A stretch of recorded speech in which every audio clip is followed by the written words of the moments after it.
This is Tracie Nichols of tracienichols.com, and today I was moved to do a video recording for you, and I'm not entirely sure why. Gaia said begin it and we will know what to say.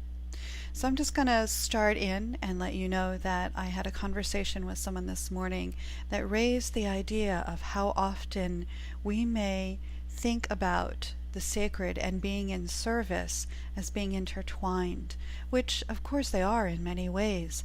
But the other thing that overlays that is an understanding that the sacred is often woven with the idea of sacrifice, which in the ancient ways was to make sacred.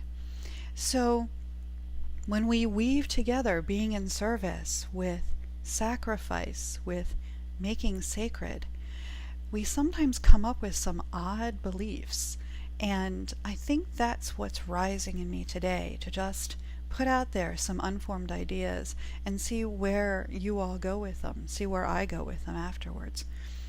When we think about how deeply, reverently in service we can be to the people that we work with or to friends and family and loved ones, it is a sacred thing. It is a gift. It is beautiful. If we're trying to do this as a business, what can come into play is then a belief that it also has to be sacrificial in the way that we understand sacrifice to be done in these times. And that means that we tangle up all of our beliefs about needing to sacrifice ourselves, come out of our bodies, be completely embedded in the sacred flow, not caring for ourselves, not caring for our physicality, not caring about our prosperity, not tending to our other relationships. And it can get very tangled, very messy. The other thing that can happen is we learn that those thoughts are, they're old ways of thinking, and that they're not going to serve us well, and that caring for ourselves is an important thing to do.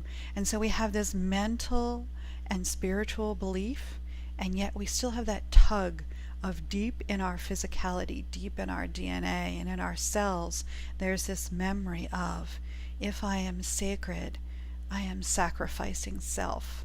I am stepping away from any need I might have, any desire I might have, any pleasure I might find in life.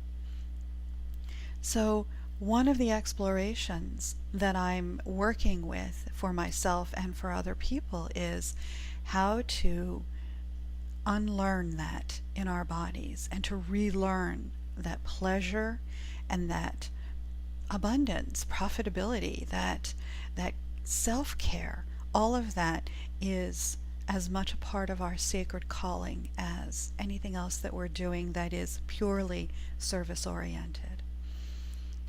So one of the things I'm going to do for myself is use some of the techniques and skills that I have, decoding my wild wisdom, using dance and movement and sound to allow this embedded cellular belief that I must sacrifice myself, do too much, be too much, give too much away, in order to truly be in service.